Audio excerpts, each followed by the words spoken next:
Welcome to Recovering Hope. My name is Mark Markley, and I'm here to share stories of hope, of recovery, and some experiences many have had that ended up as a tragedy. In all these scenarios, we have and will continue to learn from people from all walks of life from all over our great country. Drug addiction, drug abuse, and drug poisonings are all too common, and attention needs to be given to the resources that are available to you no matter where you live. That is our mission.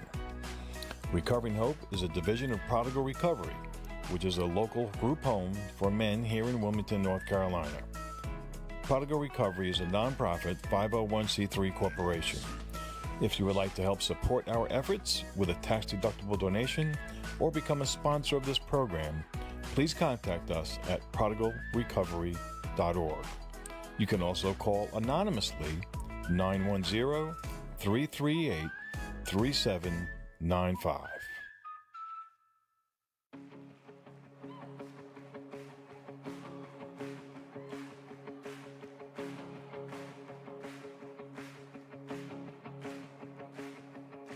raise a hallelujah in the presence of my enemies. I raise a hallelujah louder than the unbelief. I raise a hallelujah. Good evening. Welcome to Recovering Hope. Let's raise a hallelujah tonight. I hope you're doing well this Wednesday evening here in the Port City. Kind of like the middle of summer. Things are good, thank God, and I hope that you're doing well tonight. We are here to fight for you a little bit. To offer you some resources, the reality that there is hope for those that are suffering from drug and or alcohol addiction, which is really the same thing, and their families. There is hope, folks, and there are many, many resources out there, almost no matter where you might be tuning into, whether you're listening to this live or as what I am now calling my Godcast. But don't give up.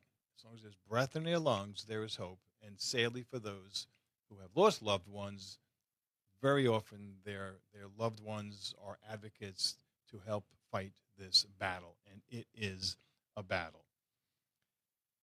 You know, something I just wanted to mention, speaking to the mother of a young man who recently moved into our recovering home, Prodigal Recovery. And I was sharing with her some of my story, and she says, "Oh, I heard that on your podcast." And I said something, "Oh, I heard that on one of your podcasts." And she said, "And it gave me hope." Boy, that made my day. You know, it's just to hear from someone like that this, some of the people that we've interviewed, some of the things that I may have said, actually gave her some hope, and she did feel very relieved that her son is at Prodigal Recovery, and that makes me feel good. I just hope and pray that he does well. From last week, we had the pleasure to speak with friends and counselors, among other things, Wayne Ray of Launchpad and John Clark, founder of Love Wins Counseling. Both of them have many years in recovery themselves and are very, very good at what they do. Here are some takeaways from that conversation. Just as a reminder, all previous programs are saved as podcasts at recoveringhope.org. And I'm not going to say who said what here, but there was a dialogue between the three of us, John, Wayne, and myself. Oh, John Wayne. Was he here? Our brains will typically heal as a result of addiction after 1 year. For some reason, meth takes 2 years to heal from. Now, I would think that this is a general statement, depending on the severity of the addiction. But that was encouraging to know that the brains will heal. We have amazing bodies that God's created. Number one symptom for somebody struggling with addiction is denial. Approximately 40 million Americans suffer with substance use disorder. There's typically a short window to take advantage of when someone says they need help. So be ready. And I know that was from John Clark. And I think that we talked about, I think I posed a question to them. Let's say somebody just doesn't know what to do, and they have somebody that's definitely struggling, or they're struggling themselves. And this was something that John said, to be ready. And I had repeated the fact that my wife, in her wisdom, was ready when my son said, I need help. She had done her homework. We had, pretty much everything in place. And thankfully, that worked out. And our friend Wayne, this is something that I talk about every now and then. And I don't mean to, just flatter him too much, but it's worthy of flattering. Wayne hitchhiked here from Goldsboro in 1996. And what I often say when I tell that is, how much can you carry with you when you're hitchhiking? And as he put it, 2 hefty bags is what he was carrying. He started Launchpad 5 years later. They just celebrated their 20th anniversary. And Launchpad Wellness has now grown into a large, comprehensive recovery community. And it's amazing. And, I've gotten to know Wayne over the years. I've known him for a little over 4 years now. And he is very, very knowledgeable, has his own story of recovery. His testimony is incredible. And he really has done a lot for this community. And he also has several houses in the Myrtle Beach area. Quite a business for a guy that, again, hitchhiked here, had no formal education, put himself through school, got a master's degree and other degrees. I'm not sure what they are, but good guy and very resourceful. The 3 C's for families of those with substance use disorder: you didn't cause it, you can't control it, and you can't cure it. So don't beat yourself up, okay? Mom or dad, husband, wife. The increase in fentanyl, as Wayne said, in his members, the members of the homes that he's in, well, among other things, he analyzes the drug tests that are in, and the increase in fentanyl in these tests is alarming. And we talk about that a lot here on the program. And I like to end the programs asking for some hope that they can give. John had said, you're not alone. And I think that might be what some people feel if they know that, okay, this thing is more powerful than I am. I can't do this by myself. Well, you're not alone, my brother or my sister. There are people out there that just want to welcome you into the fellowship of recovery. So take that first step. And from Wayne, his first remark when I said, what is the hope? He said, we do recover. He said, Wilmington is the #1 place in the country that offers so much in recovery per capita. And there are a lot of recovery residences here in the community, rehabilitation facilities. There's just a lot that this community offers. So, if you or someone that you know is in need, a lot of these resources are listed on my website, which is recoveringhope.org. And please, if you have questions, concerns, your anonymity will be completely respected. Perhaps you would like to be a guest on the program or get involved in some way, please let me know. I'm open to any ideas, suggestions, topics. Maybe there's things I didn't cover. Maybe there's things that you disagree with. Let me know. I'd like to set the record straight. So you can email me through the website, or just go right to mark@recoveringhope.org. And if you'd like to get in touch with John, his website is lovewinscounseling.com. And for Wayne, it is newlifelaunchpad.com. You can see what these guys offer. And these are 2 great local resources for you to take advantage of. And at this time, we've been speaking about Deanna Allen on and off for perhaps a couple of months now since I first saw her podcast. And welcome to the program, Deanna. Thank you. Well, thank you for taking the time to join us here at Recovering Hope. And you've got a very interesting story, and I'm not even sure where to start here, but I think I'm going to start like this. You had texted me some talking points, but I think that, some people, when they go out to dinner, they get the dessert first because they really want to, have room for the good stuff. So you had put at the bottom of your text to me um, the things that you thought were the best part. So I want to start with that, if that's okay with you. Absolutely. Okay. You've been with your husband for 28 years, mother of 7 with one in heaven, 3 wonderful son-in-loves. That's a great term. 2 Hmm. super fantastic grandbabies, and I have 1. Countless youth who call you mom, and unknown thousands who call you pastor. Saved, sanctified, delivered, and filled. So now we can start with the main course. But that's very good information. Would you like to touch on some of that before we proceed? You know, aside from that, those are things that I'm doing right today, right? And when I share my story, people, they'll ask for a bio or an intro or a list of qualifications, whatever. And I just say it's pretty easy to introduce myself. I say this.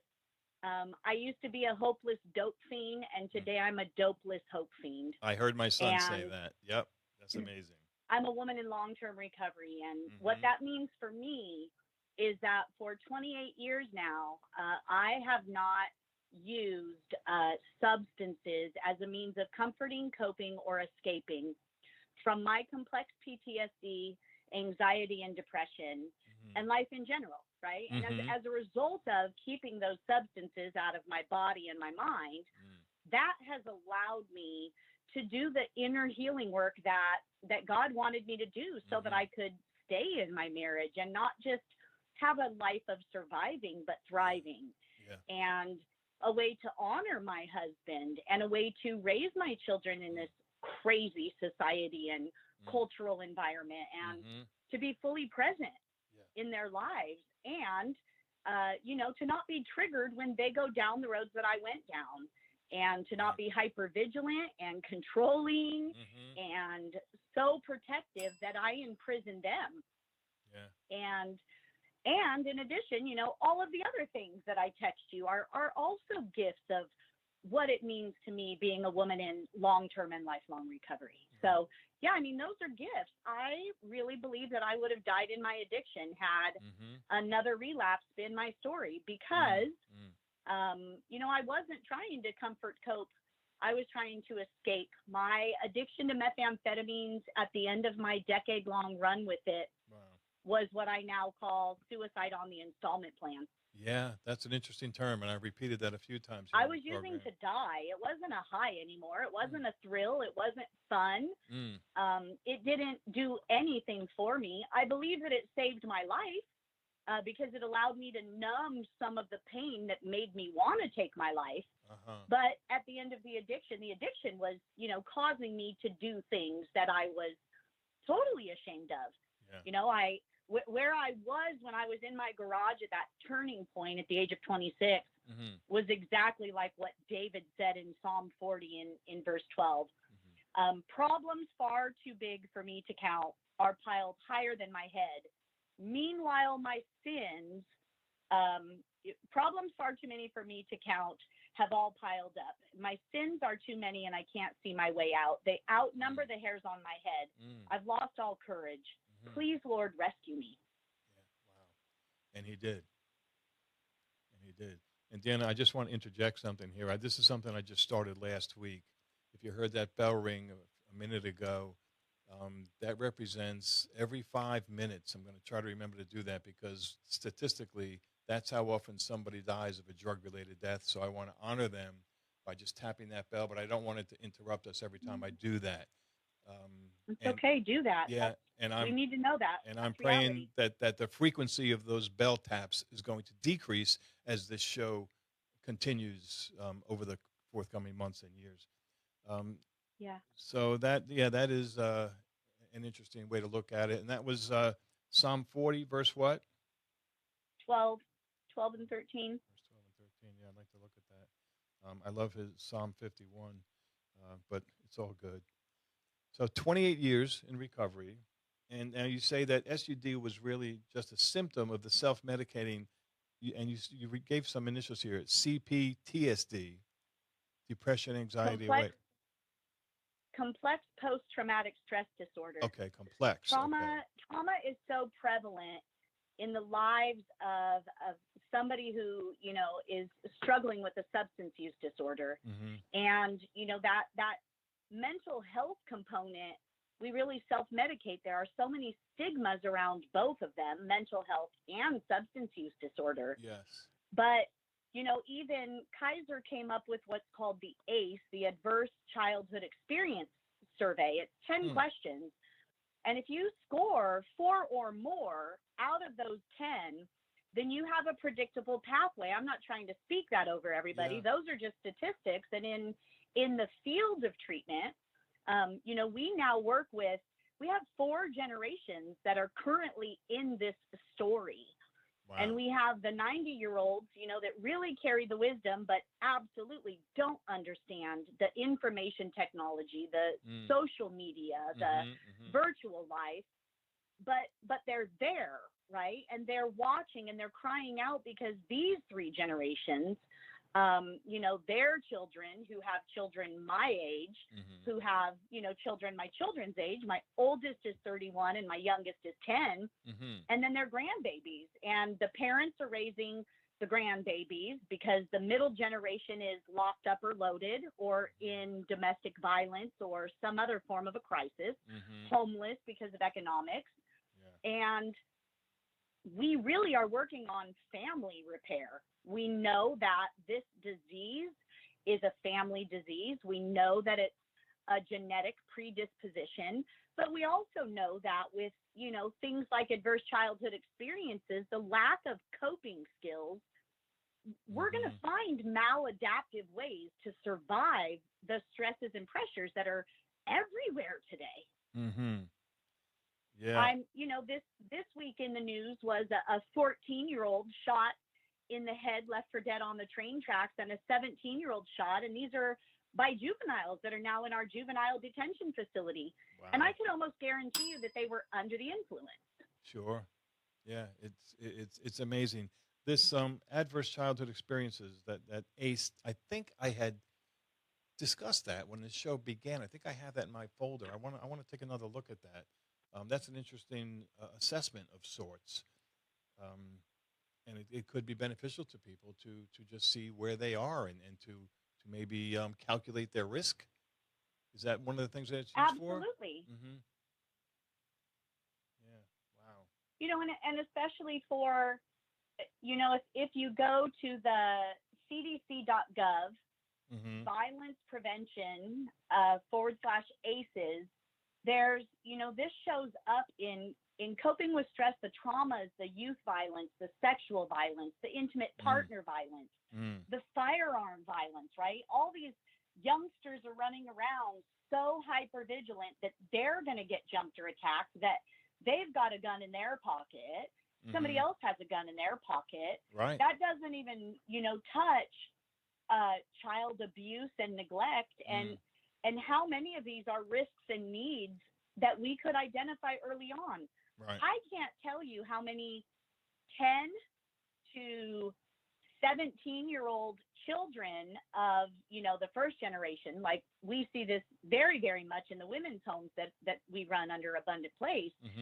And we can prevent this. We don't have to wait until these children are in an intervention state. They're 10 years old and they're asking if they can take the trauma groups. Wow. Let's talk about the Abundant Place a little bit, Deanna. Give us a little background on that and how it started and what it does. And by the way, I just want to mention that I have a friend that's most likely listening. His name is Derek. I only met him once because I visited him once in prison, and he had heard the show months ago, and since then we've been pen pals, and I visited him one time and send him a little gift here and there when I can. But he is someone that I told to make sure he tunes in tonight because of what you do, and I think I mentioned him to you also in our previous conversation. But so again, please tell us about the Abundant Place and what brought you there and what it does. Abundant Place really kind of started as the speaking and writing platform of of my personal journey. Mm-hmm. My second book that I wrote, Pathway to Serenity, Overcoming Spiritual Bankruptcy, was during a time where I was traveling nationally and being invited more than my schedule would allow, having many young children. And I was, sharing my testimony that's really in chapter 1, right? That day in my garage when I really got arrested by the Holy Spirit. Mm-hmm. Wow.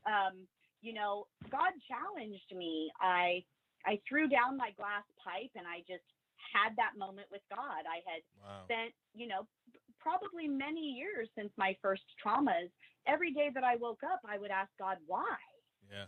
Why am I still alive? Why won't you just let me die? Like, wow. I've gone through so many abuses. And I've been hurt by everybody who said that they loved me. And why won't you just let me die? Like, I can't do this anymore. I need peace. And, and I really heard that inner voice say, sum your life up in one word for me. One word. How would you describe your life? And that made me so angry, because what bubbled up out of my spirit was empty. Empty. Are you happy? That's my word. My life is empty. And during those first very 7 intense years, my first years of my recovery journey, that word transformed in my life, where God literally took me from empty to abundance. And as I was, being invited and helping hundreds upon hundreds of churches birth out Christ-centered recovery groups, I was able to, condense that process in a way that came out in that book, right? What was my pathway to serenity? How did I overcome my spiritual bankruptcy? Spiritual bankruptcy was my prison. I lived behind invisible bars, and my space was very small. I was, like in isolated confinement. And, the day I realized that the keys to freedom had always been hanging in my prison door, I was pretty mad that day. I was ready to kick some butt to the one who had tricked me.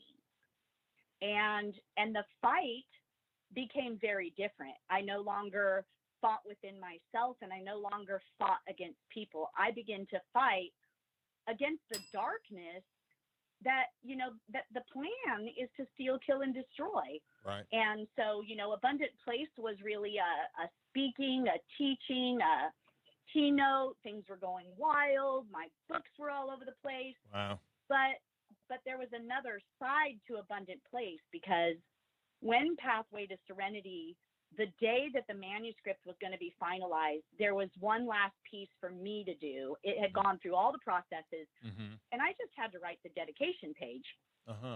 And we got the call from San Quentin State Prison in the state of California that my little brother at the age of 26 had hung himself in isolation. Oh, wow. And, I'd had a lot of experience of turning my lemons into lemonade at that point. And I got mad in a whole different way. I got mad about the people that were experiencing the other side of the coin, those who were dying without hope, right? The Bible tells us that, without hope, we become heart sick. Right. And many people need that hope. That's why I call us hope dealers. Yeah. So and that's why I'm here. The flip side of it was, right. And me too. Right. And so the flip side of it was, that book was dedicated to my little brother, because there are prisoners like him, but there are prisoners like me. And so his testimony really launched it, and 10,000 copies were sponsored and printed and planted in every women's state prison in the country. Wow. And so Abundant Place became like a prison ministry: prisoners in the church, prisoners in the community, and prisoners in detention facilities. And since then, Abundant Place consults in the criminal justice system in holistic, truly person-centered care. And of course, one of the risks and needs that comes up more than 90% of the time is substance use disorder.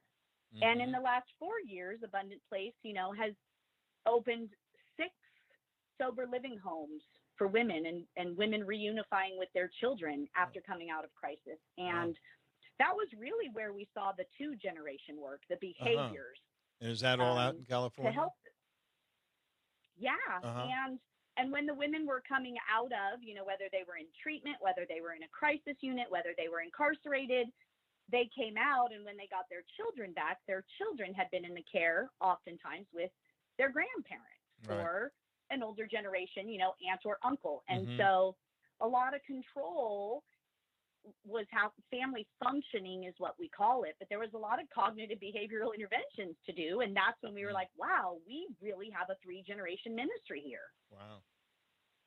And this and all, that, that sums up Abundant Place. yeah, this all developed as a result of God's intervening in your life to heal you, if you will, from the trauma that you experienced.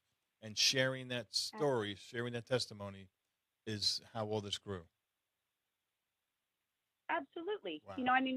We see the model, right? And in Revelation, I think it's 12:11, where it says that that's us, everybody, they overcame him, the enemy, it's a small h, by the blood of the Lamb and the word of their testimony. There's the power of life and death in our tongue, and we speak things over ourselves. And Proverbs tells us that as a man thinks, so is he. So, like me with my first sexual trauma, being raped at 11, I didn't believe that I was pure. I didn't believe that I had a holy gift to give to a good man. I believed that I was damaged, tainted goods. And so that's how I treated my body. Wow. And that led me into domestic violence. And, when I go into prisons, I explain it was like a form of prostitution. Yeah. I stayed in relationships for housing, knowing that was the exchange. But, my body felt like anybody could do anything they wanted with it anyway. So I began to use it as a tool. Right. So, imagine what working that through, now being married to the same man for 28 years, imagine how that has impacted my marriage relationship. Right. I can't imagine. I say right, but it's God is certainly involved, because that's not something that man can do by himself. Yeah.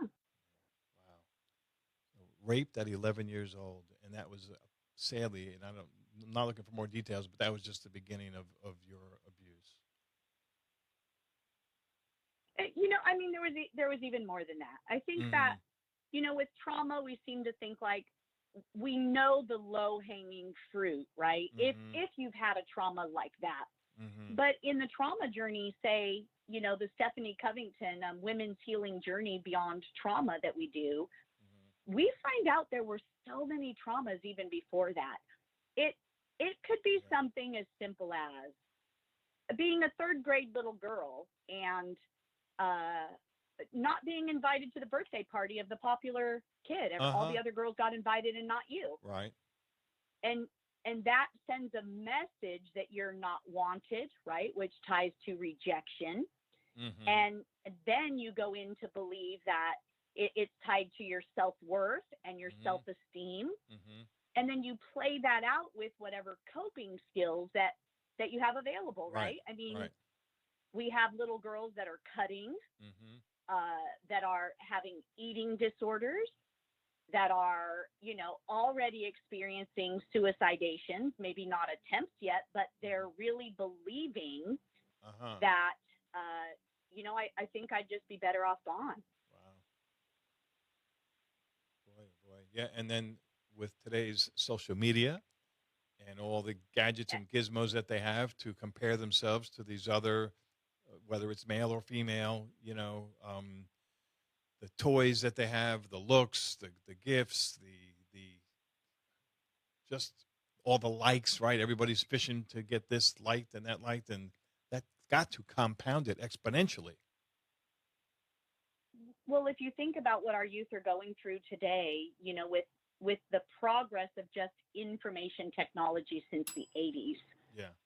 You have these, 7-year-olds that have smartphones that are connected to who knows what. Right.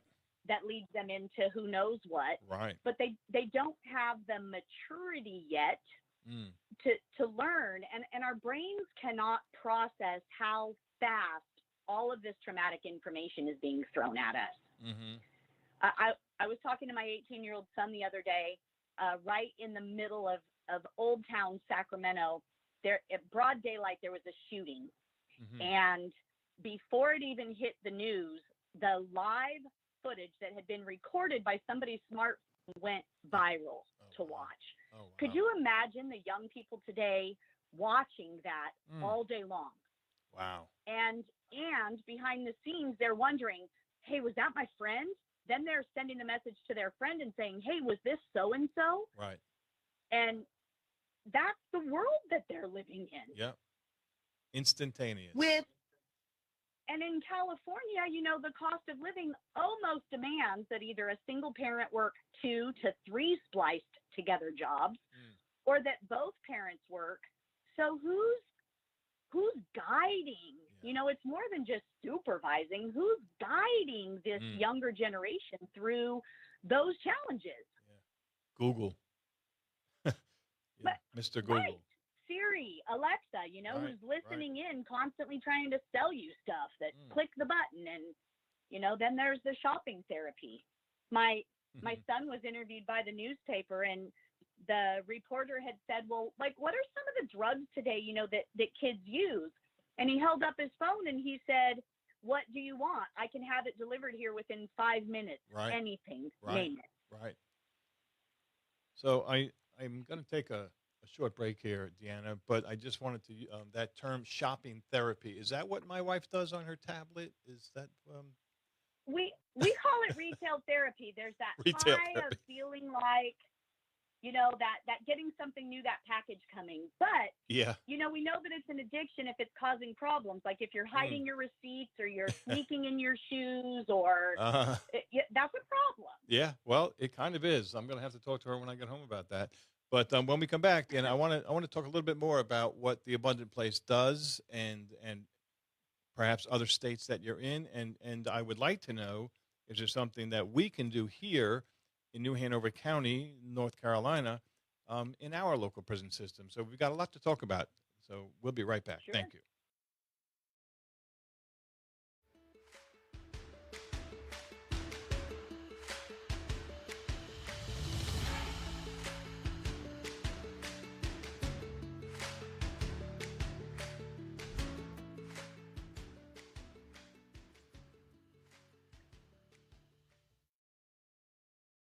Besides my involvement in prodigal recovery, I'm also in the construction business. I say that to say this.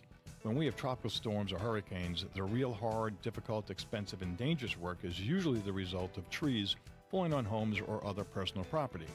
Hurricane season is not the only time to get prepared for this. As a matter of fact, it's before and after hurricane season that you need to get prepared. My son Chris started his tree business called Climb Pro Expert Tree Care after Hurricane Florence. Chris has all the equipment and manpower to take on even the most challenging jobs. With over 20 years of combined experience, Climb Pro LLC can safely remove any unwanted hazardous trees from your property. They also offer tree pruning, elevation, deadwood removal, and other expert tree care services. Don't wait until you have a tree emergency. Visit climbpro.com, that's climb with a K. Check them out on Facebook or call Chris Markley at 910-540-5249. Mention this ad for a 10% discount. Constructive Solutions is the name of my construction company. It's called Constructive Solutions because I focus on solving what it is my customers need and want, and there's always a way to get the job done. We're in our 25th year serving our community. We handle all types of home improvements and repairs, literally from your crawl space to your roof, as well as commercial alterations. We're a small, family-owned and operated business. My wife works in the office, and my son Dylan is my right and left-hand man. Combined, we have over 70 years of experience. Dylan and I face every project or challenge that comes our way. I learned my trade from my father, who was a builder, until his eyesight failed him. I was showing some employees a picture of my father working on the second-story eaves of his home, and I said, "Can you believe he's 82 and up on a homemade scaffold?" They said, "He's 82? I replied, "Yes, and he's blind. Don't ever tell me it can't be done." So if you want quality, professional service for your home or business, give us a call at 910-231-6020 or go to markmarkley.com.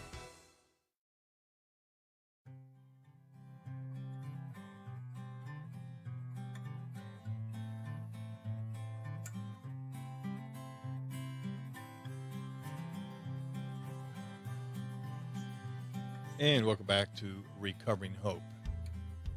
My name is Mark Markley, and if we can be of service to you, questions, concerns, anything about addiction, I do not have all the answers, but I know a lot of people and other resources that might be able to help you. Just go to recoveringhope.org. You can email me, check resources, whatever we can do to help.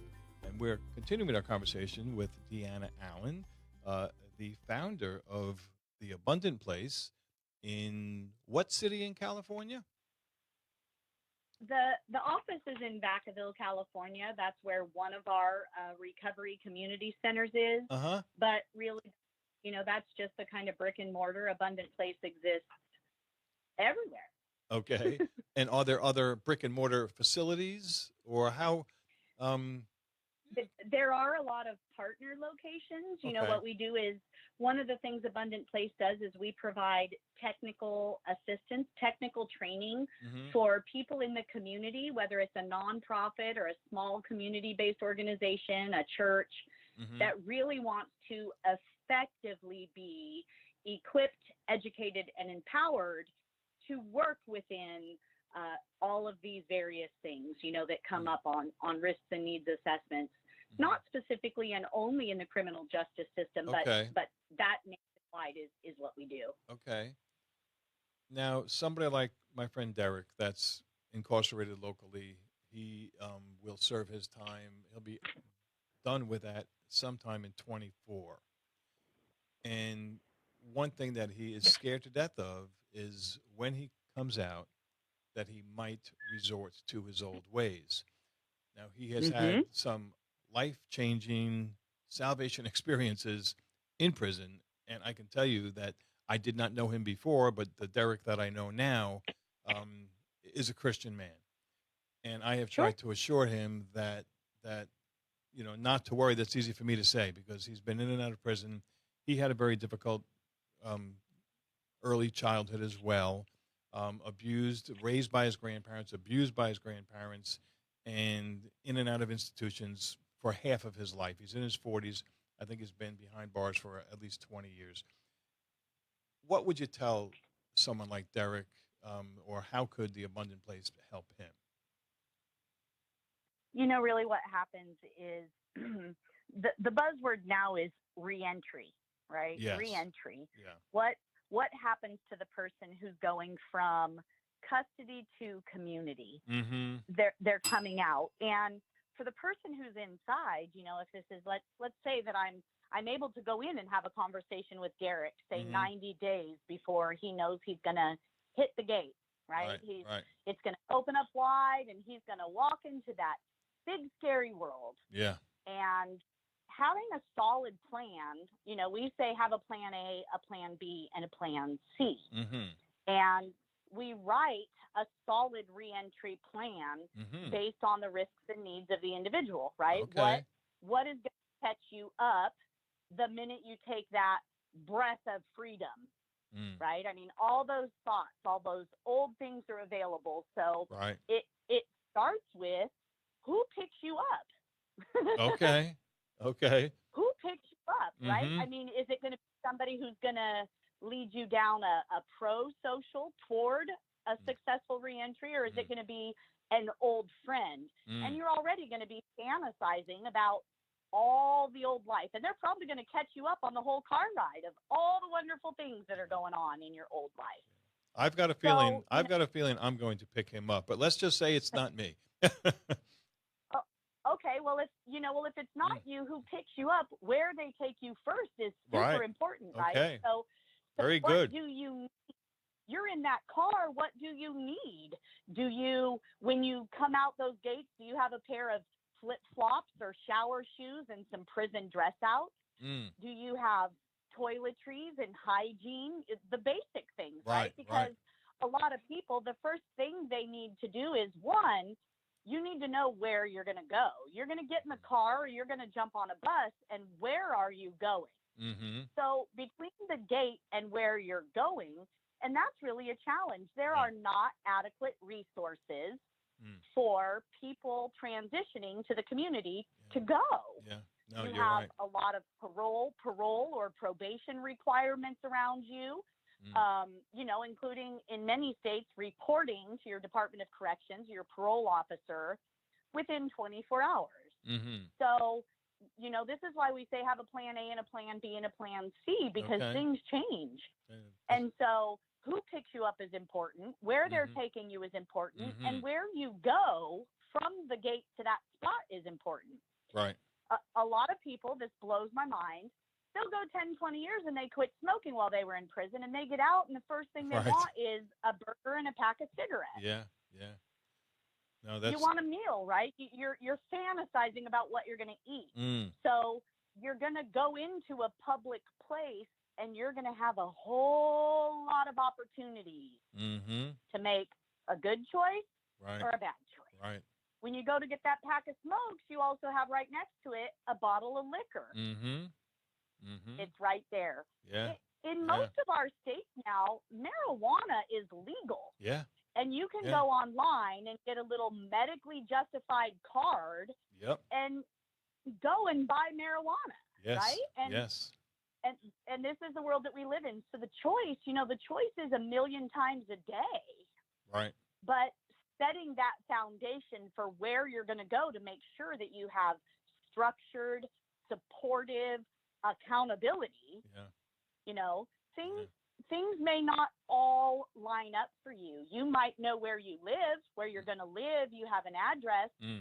So when you get to the address, you have to start, getting your critical documentation so that you can apply for anything, right?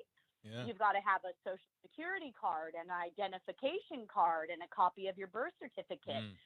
Right there, most people, one, don't have the money to pay for a copy of those things.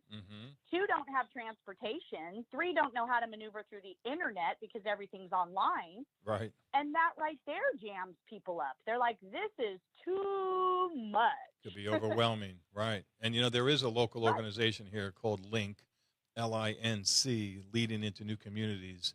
And that's someplace I've probably told him about that. But again, Derek, if you're listening, write that down, buddy, because that's Frankie Roberts heads that up, and they can be of some help. I probably told him about that, but I'm sure that's not typical of many communities, and a lot of inmates may not even know that they exist. I don't know if they go into the prisons and make themselves known. I would imagine they do.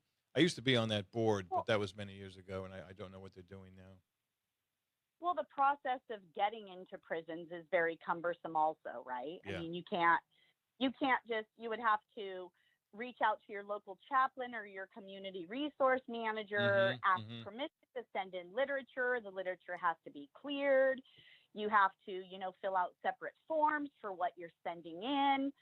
And not everybody can get cleared to come in and to explain what they have available. And most incarcerated individuals do not have access to the internet to get on to plan these things, right? I love nationwide prison ministries like Prison Fellowship and Alpha Reentry because they have the resource directories nationwide. Nationwide. So when you connect with them, they begin to write to you and help you identify what is available based on what you need. Yeah, that's interesting. So let's say now I had an LWOPer. One of my ladies was a life without parole here in California. And we actually, we were part of a documentary process called Sin by Silence, which was women who murdered their abusers. So the husband who had been domestically violent for many years. And the final time, the woman killed him, and she was looking at life without because they called it premeditated. She thought about it. She planned it. And she made the decision that she was going to take his life. I understand that. My father was one of my physical abusers, and I was very young, and I had made the same decision. I had taught myself how to shoot his 30-06.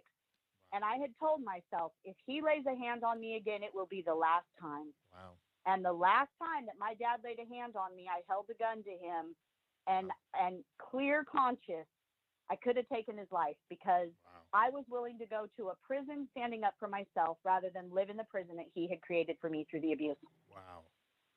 So, she's coming out, and they've got all these plans of what they're going to do for her. And of course, she called me first, wanted to hear my voice.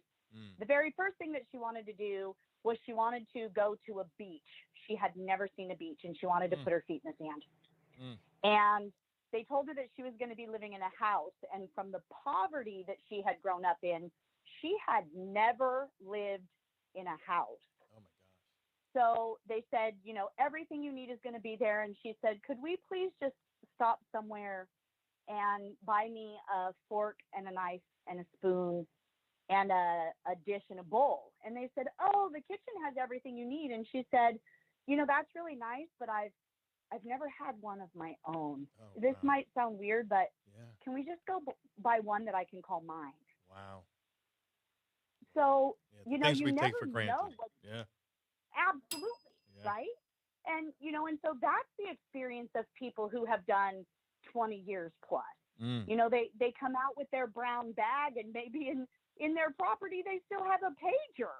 Yeah. And they're looking around, and everybody's walking around with cell phones and talking, and they're like, oh my gosh, it's an identity crisis, right? So Yeah. having your person to talk to as you maneuver through that transition, if you're a long timer, that's important, right? Yeah. Just a reminder. All those days.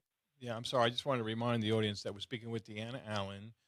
She's in sunny California. I'm assuming it's sunny. And Yeah. founder of The Abundant Place, and works a lot with those incarcerated, whether they are behind bars or not. So please continue. Yeah. If I can switch gears with you, we're kind of talking about one of the other hats that I wear in my life, which is programs director for Solano Recovery Project. And this is going to kind of tie into the question where you're asking me, what can the communities of North Carolina do to kind of duplicate what we do, right? So Solano Recovery Project is recognized federally by SAMHSA, the Substance Abuse and Mental Health Systems Administration. So federal funding that is available that comes down to community-based organizations or nonprofits, and a unique distinction that is called an RCO, a Recovery Community Organization. Yes, we spoke with Jeff Breedlove organized about that. He was on the podcast that I saw you on. Right. And that's what we were talking about was we are building communities of recovery in the state of California, but not everybody has a structured, organized board of directors and an incorporation, and right. So that's one thing. Yeah. But like the brick and mortar places we have, like Abundant Place is not an RCO, but Abundant Place has an RCC, a Recovery Community Center. So what RCOs do is they train peer recovery support specialists. It's one of the direct services. It's non-clinical. There's all kinds of training and funding available to duplicate this model. These peer recovery support specialists end up trained, like what Georgia Council has, answering their helpline 24/7. Their helpline that is ran through Georgia Council is statewide. So, what happens is you call this helpline, and you might be in a super rural area where there's no treatment centers, there's no detox facility, there's no sober living environment. And for the person coming out of prison, SRP provides a peer recovery support specialist. And what happens locally, so this is why, we want to duplicate this nationwide, you have your person that you're writing to, and they're identifying your, we call that recovery resource navigation. So when you get out, let's say in custody or wherever you are in your crisis, let's say that you attend a 12-step meeting. That's where you're finding your recovery journey. Even Celebrate Recovery, a faith-based 12-step. Right. And you want to get out and you want to find your fellowship, right? You want to find NA, or you want to find AA, or Maybe you're an adult child of an alcoholic. Maybe you've been 10 years without your substances, but what you've really learned to do is maybe you have a sex addiction or a love and relationship addiction. So when you get out, you want to plug into that support. So as you write your peer specialist, you let them know, and they're doing the footwork for you on the outside with access to their local resources. They're the ones that are picking you up at the gate. They're the ones that are taking you shopping and encouraging you through every hurdle, right? A lot of getting the job, talking to your kids for the first time, meeting with your family. You know, peer recovery support specialists can be there through all of that. And it's beautiful because it's a peer-to-peer. Like, we've been there. We've done this. And are these available pretty much nationwide, Deanna? You know, so under Faces and Voices of Recovery, there's a ARCO, which is the Association of Recovery Community Organizations, and there's an ARCOs on the map. So if you're looking for, are there RCOs in North Carolina, you would go to the ARCO section of Faces and Voices. You would look up, you know, North Carolina, and you would see. When you look up California, this was part of our motivation for SRP, was to create cohorts. How can we help you get an RCO going? Or how can we share the 15 years of bumps and bruises of what we've learned, don't have to, right? And how can we direct you to the trainings, the free resources that are available? Yeah. I'm interested myself. But I think I have to clarify some things. Sure. And I don't want to bore the audience here, but there may be others interested in this too. You say go to Faces and Voices. Is that where to begin to find a recovery community center? Yeah. Okay. And Yeah. just Google Faces and Voices? You can. I'm going to actually right now, just so that the listeners have it, Faces and Voices of Recovery. So you can find a whole lot, you know, of different kind of splinters, Faces of Recovery, Voices of Recovery, but it's actually just Faces and Voices of Recovery.org. Okay. And they, you know, on there, like Georgia is amazing at pulling together everybody to advocate for substance use disorder in their state, right? To impact the policy, to impact the funding stream, to make sure that the governors and the senators and the city council and everybody knows that recovery is important and that recovery works. Right. You also mentioned Solano Recovery Project. Could you spell Solano? SOLANO. And the website is solanorecoveryproject.org. Okay. Same thing for the faces, for the Facebook, right? My Facebook is Deanna Allen. I think it's Deanna Allen 104. And Solano Recovery Project has a Facebook, and we do recovery resource navigating all the time. Okay. We have a recovery helpline that people can call. You know, we're not a nationwide per se, but that's what we love about Faces and Voices and being an RCO association member. We can help you contact an RCO if you reach out to our helpline, or if you just need to talk to a recovery support specialist.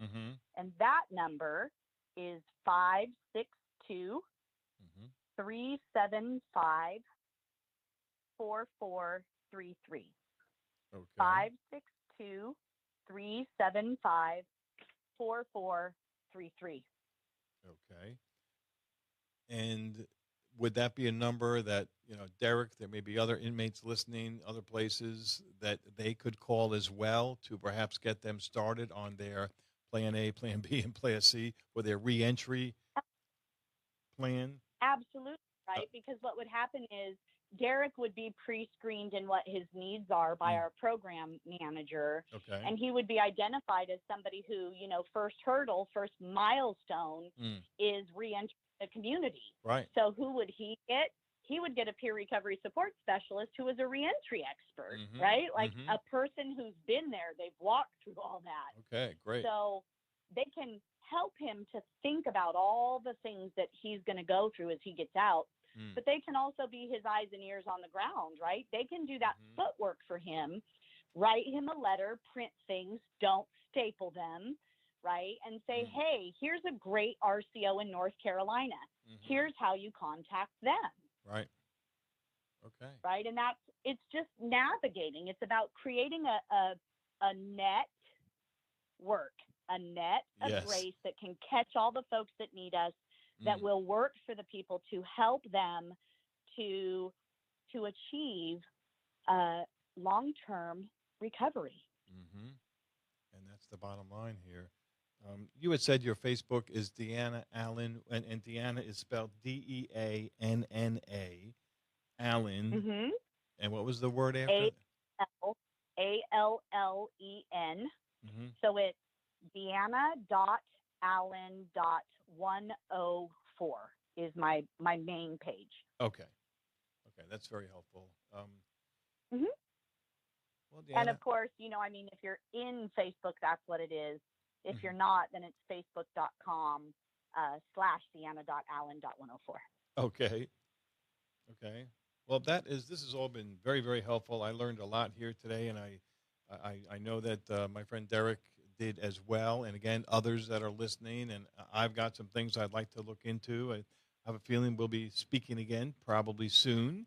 And as Absolutely, as I said in the beginning, other things are getting resources in custody is a little challenging. But, yes. all but my 5th book, which is going to be coming out soon. It's called The High Life, Living Elevated. All of my books are available on Amazon. So when they're ordered, they actually come from a big book distributor. Right. So, inmates can't order books typically, but family members can and have them shipped to a facility just by looking up the mail requirements at that facility. Well, so I'm going to send one to Derek. Which one of your books would you recommend that might be most helpful to him and his friends? I would say start with Pathway to Serenity. It really was the journey. It's power paths. There's resources in the back. Okay. It can lead somebody, to salvation. It basically is like a 12-step journey if you answer the questions that are like a journal in the back. Uh-huh. It changed a lot of lives, but a lot of people said those questions, I didn't do them. They were hard. Mm-hmm. So when I wrote the follow-up book, what was the next 10 years of my recovery journey? That book is called Recovery to Destiny. And I put the questions right there at the end of every chapter. So you really have to avoid them. But that one is much more intense. And so I always say start with Pathway to Serenity. Okay, we will. Well, Deanna, thank you very much. I really appreciate your time, and thanks for beginning this relationship that we can perhaps help each other bring hope to those that need it. You bet. It's my honor and privilege. I get to keep what I have by giving it away. There you go. Me too. Thank you so much. Appreciate it. You're welcome. All right. Thanks for having me. You're welcome. Bye-bye. Next week, real quick, we've got Derek Maltz. Derek Maltz was the special agent in charge of the United States Department of Justice, Drug Enforcement Administration, Special Operations Division from May of 2005 through July of 2014.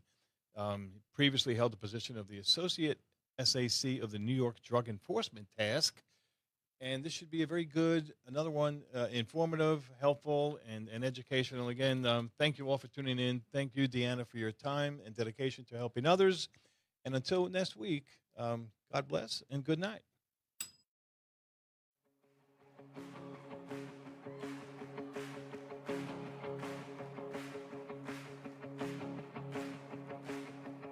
I raise a hallelujah in the presence of my enemies. I raise a hallelujah louder than